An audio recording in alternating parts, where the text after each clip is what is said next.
اور اس فائل کی بنیاد پر آپ وفاق سے کئی شرائط منوا سکتے ہیں، یا پھر پیپل پارٹی کسی وقت اس فائل کو استعمال کر کے حکومت سے کوئی اہم ڈیمانڈ اپروو کرا سکتی ہے۔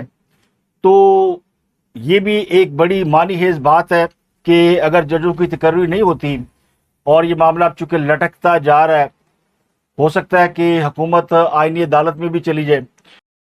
اب صدر مملکت کا بنیادی جو کام ہے وہ بحیثیت سائننگ اتھارٹی رہ گیا، ان کے پاس اختیارات نہیں ہیں، اور یہ کام خود آصف زرداری نے اس وقت کیا تھا جب وہ پہلی بار اس ملک کے صدر بنے تھے، تو انہوں نے تمام اختیارات جو ہے وہ پرائم منسٹر کو اور پارلیمنٹ کو تفویض کر دیے تھے۔ اب جو صدر کا عہدہ ہے وہ محض ڈاکخانہ رہ گیا ہے۔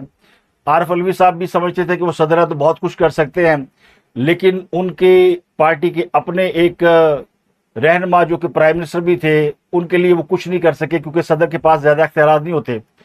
تو اب سسٹم کو اگر آپ چوک کرنا چاہیں اور کچھ چیزیں روک کے بیٹھ جائیں تو پھر سسٹم آپ کو اٹھا کے باہر پھینک دیتا ہے، جو عارف علوی صاحب کے ساتھ ہوا، اور جس طرح انہوں نے اپنی مدت کے آخری سال گزارے، اسی سے اندازہ ہوتا ہے کہ صدر کی کتنی حیثیت ہوتی ہے، کتنی پاور ہوتی ہے۔ تو سسٹم تبھی کامیاب ہوتا ہے جب وہ چلتا رہے۔ اگر آپ اس پہ بریک لگا دیں تو پھر سسٹم رک جاتا ہے، بیٹھ جاتا ہے، اور پھر اس پہ سوال اٹھتے ہیں۔ اب بات کرتے ہیں عمران خان اور تحریک انصاف کے حوالے سے۔ عمران خان کو جیل میں 3 سال مکمل ہونے کو آئے، چوتھا سال شروع ہو گیا، تو پاکستان تحریک انصاف کی جانب سے لاہور، کراچی اور کئی شہروں میں احتجاجی مظاہرے کیے گئے ہیں، اور احتجاج کے دوران پولیس نے مختلف جگہوں پر کارروائی کرتے ہوئے لاٹھی چارج بھی کیا ہے، کئی کارکنان کو حراست میں لے لیا ہے۔ سب سے بڑا ہنگامہ کراچی پریس کلب کے اعتراف میں ہوا جہاں پی ٹی آئی کارکنان نے احتجاج کیا۔ اب کراچی پریس کلب ایک ایسی جگہ پہ واقع ہے کہ اگر اس پر کوئی چھوٹی سی جماعت بھی احتجاج کے لیے جائے تو چاروں طرف سے ٹریفک جیم ہو جاتا ہے، اور آج تک سندھ حکومت اس کا کوئی علاج ہی دریافت نہیں کر سکی، کوئی طریقہ کار ہی نہیں نکال سکی۔ تو بدھ کے روز پی ٹی آئی کارکنوں نے صدر میں نجی مال کے قریب جمع ہو کر احتجاج کیا، جس کے نتیجے میں پریس کلب، گورنر ہاؤس اور میٹروپول کے اطراف ٹریفک کی روانی متاثر رہی۔ پولیس کی جانب سے جب پی ٹی آئی کارکنان کو آگے بڑھنے سے روکا گیا تو صورتحال کشیدہ ہو گئی، جس کے بعد پولیس نے مظاہرین کو منتشر کرنے کے لیے آنسو گیس اور لاٹھی چارج کیا، جبکہ مظاہرین کی جانب سے پولیس کے اوپر پتھراؤ کیا گیا، جس کے بعد پولیس نے وہاں پر موجود کئی رہنما اور کارکنان کو پکڑ لیا۔ لاہور میں عام لوگ کم نکلے اور تحریک انصاف کے وکلاء زیادہ تر باہر نکلے، کیونکہ وکلاء میں ایک بہت بڑا دھڑا ہے جو حامد خان گروپ سے ریلیٹڈ ہے اور اس کا تعلق پی ٹی آئی سے ہے۔ تو وکلاء کی بڑی تعداد نے ایوان عدل کے باہر احتجاج کیا، تو پولیس نے بہت سے لوگوں کو وہاں پہ گرفتار کیا، کئی کارکنان اور پارٹی رہنماؤں کو حراست میں لیا، اور بہت سے جو M N A M P A's ہیں ان کی گرفتاری کی اگر آپ مناظر دیکھیں تو آپ کو حیرت ہوگی کہ کس طرح وہ خوشی خوشی گرفتاری دے رہے ہیں۔ ایم این اے مبین عارف جٹ، ایم پی اے تشکیل عباس وڑائچ، ایم پی اے حسن اقبال بٹر، ایم پی اے اویس ورق اور احمد رشید بھٹی، یہ 5-7 لوگ لاہور سے گرفتار ہوئے، بلکہ انہوں نے باقاعدہ گرفتاری دی، اور جیسے یہ دھلے ہوئے کلف لگے سفید کپڑے گھر سے پہن کر آئے تھے، ان کے کپڑوں پر ایک بھی شکن نہیں آئی، ان کو کسی نے انگلی نہیں لگائی، باقاعدہ پروٹوکول کے ساتھ گاڑیوں میں بٹھایا، اور بعد میں کئی لوگوں کو چھوڑ بھی دیا گیا۔ لیکن جو عام لوگ ہیں جو زیادہ جوش و جذبات میں شور مچا رہے تھے، ان میں کچھ میڈیا کے لوگ بھی شامل تھے جن کو شاید کوریج سے روکا جا رہا تھا، تو پولیس نے آؤ دیکھا نہ تاؤ دیکھا، پی ٹی آئی والوں کو تو کچھ نہیں کہا، لیکن پولیس نے صحافیوں پر لاٹھی چارج کر دیا۔ آج ٹی وی کے کوٹ رپورٹر ہے ناطق ریحان، ان کو بھی پولیس مارتے ہوئے لے گئی، اور وہ بیچارہ کہتا رہا میں صحافیوں میں اپنے فرائض انجام دے رہا ہوں، تو پولیس نے اس کی ایک نہیں سنی، بعد میں اس کو بھی چھوڑ دیا گیا، لیکن اس کی بھی جی بھر کر پٹائی کی گئی ہے۔ تو پولیس وکلا کو تو کچھ کہہ نہیں سکتی، مار نہیں سکتی، اور M P A M N A خود اگر شوق سے گرفتار ہو رہے ہیں تو پھر پولیس کو کریک ڈاؤن کرنے کی ضرورت نہیں، لیکن پھر بھی لاٹھی چارج یا ڈنڈے ونڈے مارے گئے، اور لاتے مکے گھونسے تھپڑ وغیرہ مارے گئے۔ کراچی کی نسبت لاہور میں ذرا کم تشدد کیا گیا، کراچی میں تو باقاعدہ شیلنگ کی گئی، تو کئی لوگوں کو رہا کیا گیا ہے، اور پاکستان کے دیگر حصوں میں بھی جو مظاہرے ہوئے ہیں ان میں زیادہ تر تعداد وکلا کی ہے، عام آدمی، ورکر، ووٹر سپورٹر بہت کم باہر نکلا ہے۔ رحیم یار خان میں بھی پی ٹی آئی کے منظور وڑائچ ایڈوکیٹ کو پولیس نے گرفتار کیا۔ تو پی ٹی آئی کے لوگ ملک بھر میں احتجاج کر رہے ہیں، لیکن احتجاج میں کچھ زیادہ طاقت نہیں جو کہ ریاست کو چیلنج کر سکے. لیکن عام آدمی کے لیے پریشانی کی بات ہے کہ مختلف شہروں میں ٹریفک کا ازدحام رہا ہے. اب عمران خان کی قید تنہائی کے حوالے سے جمعرات کے روز ایک اہم درخواست کی سماعت ہے. اسلام آباد ہائی کورٹ میں جسٹس خادم حسین سومرو نے عمران خان کی قید تنہائی سے متعلق درخواست پر سماعت کرنی ہے. جیل سپرنٹینڈنٹ نے اس کیس میں اپنا جواب جمع کرا دیا ہے، اور اس جواب کو اگر آپ دیکھیں تو یہ جو P T I Imran Khan کی قید تنہائی کا شور مچاتی ہے وہ پروپوگنڈا سے زیادہ اور کچھ نہیں لگتا. سپرنٹینڈنٹ اڈیالہ جیل نے بانی پی ٹی آئی کو قید تنہائی میں رکھنے کی نہ صرف تردید کی ہے بلکہ انہوں نے کچھ چیزیں کلیئر بھی کی ہیں، اور انہوں نے بتایا کہ جیلوں میں قید تنہائی کا نظام تقریباً ختم ہو چکا ہے. اب جیلوں میں قید تنہائی کا نظام رائج ہی نہیں ہے، نہ ہی عدالتیں طویل عرصے سے کسی کو قید تنہائی کی سزا دیتی ہیں. اڈیالہ جیل میں کوئی بھی قیدی بشمول عمران خان کسی کو بھی قید تنہائی میں نہیں رکھا گیا. سب قانون کے مطابق سزا کاٹ رہے ہیں اور سارے قیدیوں سے ایک ہی طرح کا سلوک کیا جا رہا ہے، کوئی امتیازی یا غیر مساوی نہیں. لیکن جو مختلف قیدی ہیں مختلف کلاس ہونے کی وجہ سے انہیں مختلف سہولیات دی جاتی ہیں. بہتر کلاس کی وجہ سے کچھ اضافی سہولیات ملتی ہے. چونکہ Imran Khan ex prime minister ہے، سیاسی جماعت کے سربراہ ہیں، تو ان کے لیے سیکیورٹی کے خصوصی انتظامات ہیں، اور عام قیدیوں کو عمران خان کی رہائشی حصے تک رسائی نہیں دی جاتی، اور یہ ان کی جان کی حفاظت کے لیے کیا جاتا ہے. تو عمران خان قید تنہائی میں نہیں ہے، بلکہ ان کو جو سہولیات سے یہ ظاہر ہوتا ہے کہ وہ عام قیدیوں کی نسبت زیادہ بہتر طریقے سے جیل میں رہ رہے ہیں. جیل سپرنٹینڈنٹ یہ کہتا ہے کہ 7 سیل پر مشتمل کمپاؤنڈ میں وہ دن بھر آزادانہ چل پھر سکتے ہیں. صرف رات کے مخصوص اوقات میں وہ اپنے سیل کے اندر چلے جاتے ہیں. جیل افسران اور عملہ عمران خان کی ضروریات کے حوالے سے ان سے رابطے میں رہتا ہے، اور جیل سپرنٹینڈنٹ کہتے ہیں کہ مجھے بھی پوری رپورٹ دی جاتی ہے. روزانہ 3 مرتبہ جیل کے ڈاکٹر عمران خان کا معائنہ کرتے ہیں، ان کے کھانے کی جانچ پڑتال کرتے ہیں، ان کا بلڈ پریشر، دل کی دھڑکن، آکسیجن سیچوریشن سمیت دیگر طبی علامات چیک کرتے ہیں. ان کو بتایا بھی جاتا ہے کہ آپ کی جو میڈیکل کنڈیشن ہے وہ کیا ہے، اور جیل مینول کے مطابق ان کی مصروفیات کی رازداری بھی یقینی بنائی گئی ہے. وہ صبح لاک اپ کھلنے سے شام لاک اپ ہونے تک ان 7 بلاک میں آزادانہ چل پھر سکتے ہیں. ان کے لیے کوئی روک ٹوک نہیں، وہ جہاں چاہے بیٹھے جہاں چاہے پھرے.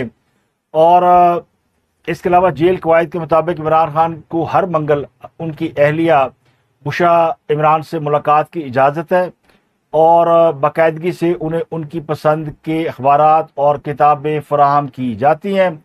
رپورٹ میں کہا گیا کہ فرینڈ آف کورٹ کے طور پر سلیمان صفدر 10 فروری 2026 کو ان کے سیل گئے تھے. انہوں نے سیل کا معائنہ بھی کیا تھا اور باریک بینی سے حالات کا جائزہ بھی لیا تھا، اور رپورٹ سپریم کورٹ میں جمع کرائی تھی، اور انہوں نے عمران خان کی حراست اور رہائشی حالات مناسب اور اطمینان بخش قرار دیے تھے.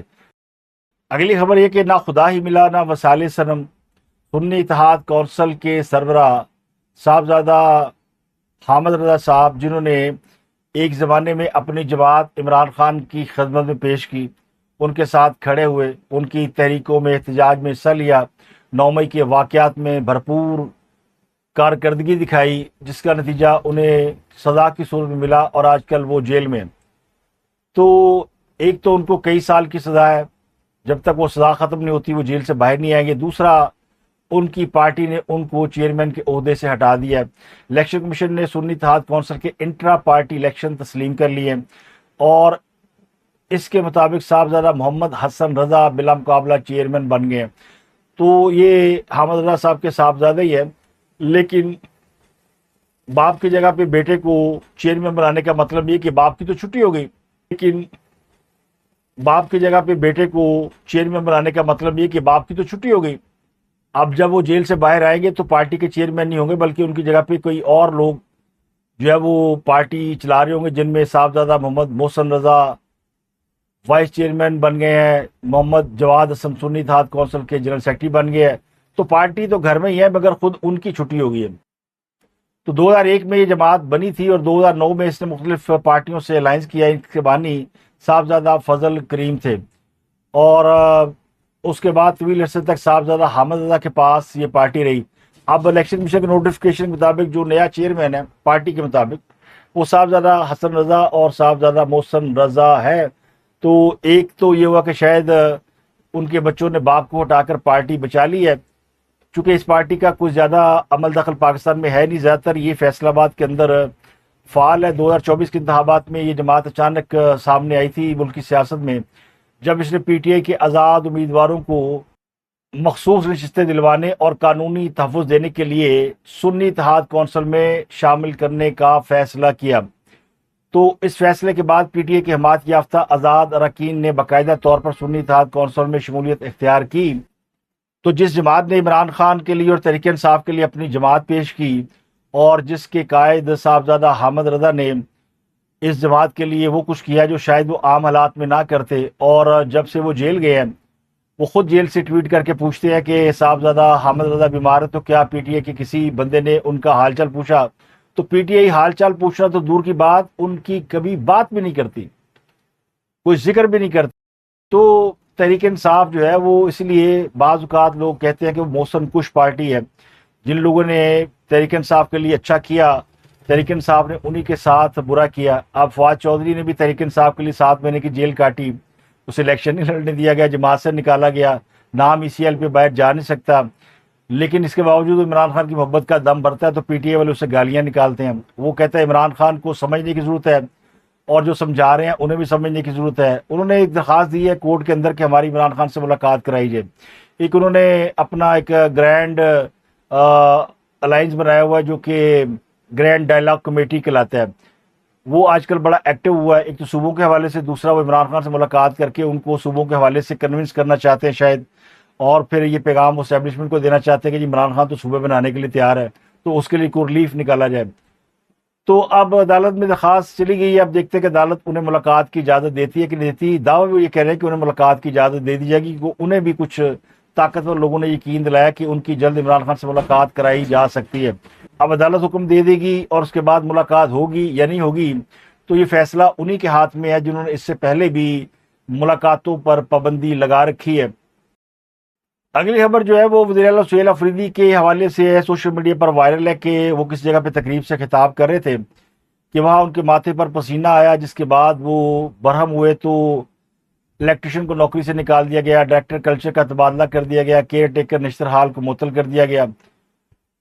تو وزیر اعلیٰ کسی جگہ تقریب میں جائے اور وہاں پہ گرمی ہو تو وہ جتنا سٹاف ہے اس کی چھٹی کر دی جاتی ہے، یہ وزیر اعلیٰ کے پی کے نے ثابت کیا۔ تو مجھے ایک واقعہ یاد آ گیا، ماضی قریب کا تو نہیں ہے مگر اس وقت کا جب شہباز شریف وزیر اعلیٰ پنجاب تھے، اور وہ بھی لاہور میں ایک بڑے ہال کے اندر ایوان اقبال کے اندر غالباً گئے تھے، اور وہاں بھی اے سی بند ہو گئے تو ان کے ماتھے پہ پسینہ آیا۔ تو جو وہاں کے انچارج تھے وہ پریشان ہو گئے، اور انہوں نے کہا کہ اب کیا کریں، کیونکہ یہ غلطی تو ٹھیکیدار کی تھی جس کو جس کیپیسٹی کے لیے پیسے دیے گئے اس کیپیسٹی سے کم کے اس نے اے سی لگا دیے۔ اس وقت کے سی ایم کو پسینہ آیا تو انہوں نے دائیں بائیں دیکھا تو جو افسران بالا ان کی دوڑیں لگ گئیں، اور انہوں نے کہا فلاں کو معطل کر دو، فلاں کو معطل کر دو۔ پھر انکوائری بیٹھ گئی تو انہوں نے ایک رپورٹ فائل کی، جب لوگ زیادہ ہال کے اندر آتے جاتے ہیں تو ہال کے دروازے کھل جاتے ہیں، جس کی وجہ سے اے سی اس طرح کام نہیں کرتے جس طرح کام کرنے چاہیے۔ تو یہ بات شہباز شریف صاحب کو کنوے کی گئی تو انہوں نے فوری طور پر اس ایوان کے لیے کروڑوں روپے کا فنڈ جاری کیا کہ یہاں پر مناسب اور نئے اے سی لگائے جائے تاکہ دوبارہ اس قسم کی پرابلم نہ ہو۔ تو انہوں نے مسئلے کو سمجھا، کسی بھی شخص کو نہ معطل کیا، نہ کسی کو سزا دی۔ اور اس واقعے کے راوی اب بھی ہمارے دوست انجم صاحب ہیں جو کہ ایوان اقبال کے کرتا دھرتا ہے۔ اب میں نے ان کی اجازت کے بغیر ہی آپ کو یہ واقعہ سنا دیا ہے، لیکن میں بتانا ہی چاہ رہا ہوں کہ جو سمجھدار لوگ ہوتے ہیں وہ کس طرح کا بیہیو کرتے ہیں۔ اگلی خبر یہ کہ جنوبی ایشیا کے تمام شہروں میں جرائم کی شرح کے حساب سے کراچی کا دوسرا نمبر ہے، یعنی جرائم میں کراچی جنوبی ایشیا میں ٹاپ 2 میں شامل ہے۔ اب یہ مبارک کس کو دینی ہے، پیپل پارٹی کو، ایم کیو ایم کو، یا وہاں کی سٹیک ہولڈر جماعتوں کو؟ تو غالباً پیپل پارٹی جو کہ سندھ کو ٹیک کیئر کر رہی ہے اور وہ صوبوں کے خلاف بھی ہے، وہ نہیں سمجھتی کہ کراچی میں کوئی پرابلم ہے، اس کو الگ کرنا چاہیے، اس کی الگ مینجمنٹ ہونی چاہیے، حل تو یہی کراچی کا، لیکن پیپل پارٹی اس کو نہیں مانتی۔ تو آج حالت یہ ہے کہ کراچی میں جرائم ختم ہونے کا نام ہی لیتے۔ اور یہ جو نظام اور سسٹم بیٹھنے کی باتیں ہوتی ہیں، اگر آپ اوور آل دیکھیں تو پنجاب وہاں صوبہ ہے جہاں پر صورتحال یعنی ریکمینڈیبل ہے. پنجاب میں جرائم کی شرح نہ ہونے کے برابر رہ گئی. جو واقعات ہو رہے ہیں وہ ڈومیسٹک وائلنس کے واقعات زیادہ ہو رہے ہیں.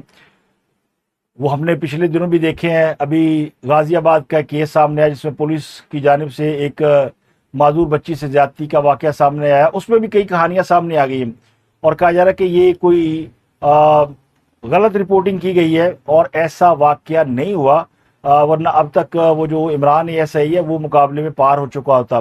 کسی نے رات گئے شرارت کی ہے اور وہ جو عمران بندہ ہے مجھے نہیں پتا وہ کون ہے کیا ہے، لیکن جو کرائم رپورٹر ہے وہ رپورٹ کر رہے ہیں کہ اس کی تفتیش ہو رہی ہے.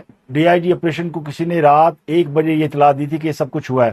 اور جو ذہنی معذور لڑکی ہے 17 سالہ، غالباً اس کا نام نجمہ ہے، اس کی میڈیکل رپورٹ میں زیادتی ثابت نہیں ہوئی. تو ASI عمران کو گزشتہ روز کینٹ کچہری میں پیش کیا گیا. خاتون مجسٹریٹ نے بچی کے ورثاء سے پوچھا، بلکہ سوال کیا کہ اگر زیادتی ثابت نہ ہوئی تو آپ کے خاندان پر FIR دوں گی. آپ کی اس غلطی سے پورا تھانہ معطل ہو گیا. اور یہ بھی خبر سامنے آئی کہ بچی کے باپ اور چچا نے ASI سے 50 لاکھ کی ڈیمانڈ کی کہ ہم کارروائی واپس لے لیتے ہیں. تو ابھی اس معاملے میں بہت سی چیزیں سامنے نہیں. تو اس سے لگتا یوں ہے کہ کسی نہ کسی طریقے سے پنجاب میں جو لا اینڈ آرڈر بڑا آؤٹ اسٹینڈنگ ہے اس کو خراب کرنے کی یا بدنام کرنے کی کوشش کی جا رہی ہے. اس سے پہلے ایک وہ PTI کے اہم رہنما ہے طاہر، ان کا بھی قتل ہوا جن کا تعلق اکاڑا سے تھا. اس کے حوالے سے بھی یہ بات سامنے ہے کہ وہ ذاتی دشمنی پہ قتل ہوا. پہلے اس پہ شور مچایا گیا جی ٹارگٹ کلنگ ہے، اس کو مارا گیا ہے اور دہشت گرد ہے اور اجرتی قاتل ہے. تو پاکستان کے باقی صوبوں کی نسبت پنجاب کے اندر تو مافیا، اجرتی قاتل اور اس طرح کی چیزیں ڈان شان یہ اب ماضی کا قصہ لگتے ہیں. ہے ماضی قریب کا مگر یہ ماضی کا قصہ ہے. تو اگر کوئی لاہور کے اندر یا پنجاب کے اندر کوئی کرائم میں انوالو ہے تو وہ پاکستان میں موجود نہیں، پاکستان سے بھاگ گیا ہوا ہے. یہ میسج دے دیا گیا تھا پولیس کی جانب سے ہی کہ جو مافیا ہے وہ بہتر ہے کہ پنجاب چھوڑ دے. تو بہت سے لوگ پنجاب سے بھاگے. اب ظاہر ہے جو پرانی دشمنی ہے وہ کہیں نہ کہیں سامنے آتی ہیں اور پھر ان کے نتائج بھی ہمیں نظر آتے ہیں. تو میں نے یہ ساری تمہید اس لیے باندھی کہ کل لاہور میں ایک سیمینار ہوا، میں نے آپ کو رپورٹ تو کی تھی لیکن اس کی ڈیٹیل اس وقت سامنے نہیں آئی تھی. یہ لاہور یونیورسٹی والوں نے کرایا ہوا تھا. اویس رؤف صاحب ہے، رؤف صاحب ان کے والد بڑے زبردست اور اچھے آدمی تھے. انہوں نے اخبار اور TV بھی لانچ کیے تھے لیکن وہ اس کو شاید چلا نہیں پائے. لیکن یونیورسٹی ان کی بڑی اچھی چلتی ہے اور وہ بہت ہی بہتر آدمی ہے. تو وہ درد دل رکھنے والے آدمی ہیں. تو انہوں نے شاید نئے صوبوں کے حوالے سے سوچا کہ مین اسٹریم میڈیا سے بات نہیں کر رہا، کوئی اور بات نہیں کر رہا جن کو کرنی چاہیے، کیونکہ آخر کوئی بات سامنے آئی ہے تو اس پہ میڈیا کا کام ہے کہ وہ لوگوں کی رائے لے. لیکن میڈیا اس وقت رائے نہیں لے رہا، میڈیا اس وقت اپنی رائے دے رہا ہے کہ بننے چاہیے کہ نہیں بننے چاہیے. تو لوگوں سے رائے لینا میڈیا کا کام ہے کیونکہ میڈیا لوگوں کی ایک آواز ہوتا ہے. تو اویس رؤف صاحب نے یہ تقریب کا انعقاد کیا. بڑے بڑے ہم لوگ تھے اس میں کراچی سے وسیم اختر بھی آئے ہوئے تھے. انہوں نے کہا کہ وہ لاہور کو دیکھ کے حیران ہو گیا اور لاہور جو ہے وہ دبئی کی ٹکر کا بن گیا. جو کراچی کے لوگ سفر کر رہے ہیں وہ ان کو کس چیز کی سزا مل رہی ہے؟ آپ لوگ کراچی آ کے تو دیکھیں. لاہور میں کل آیا، مجھے یقین نہیں آ رہا تھا. آج ماشاءاللہ لاہور دبئی کی ٹکر پہ کھڑا ہے. میں تو یہاں کہوں گا کہ نواز شریف صاحب کو کہ اپنی بیٹی کو کراچی بھیجیں، شاید وہ ٹھیک کر دیں میرا کراچی.